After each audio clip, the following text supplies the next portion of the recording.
start a big project like the Daytona or any of the cars that are relatively together, you want to get them disassembled, the parts laid out and inventoried so that you know what you need to order, you know what you already have, and then you can begin the actual reassembly process in somewhat of a timely fashion. I would like to stack everything in this so we know it's all contained in it. So think about what the sizes are of stuff. Will any of this stuff fit my car I can use? Darren always has to make it difficult. It's always about Darren. Darren's selfish that way.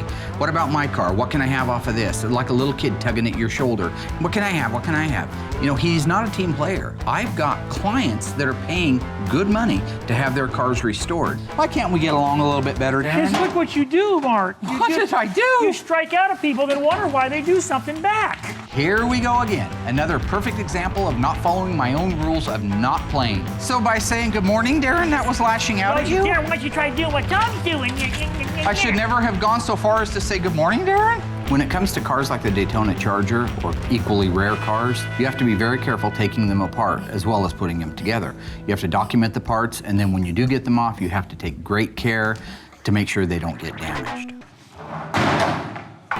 Or not.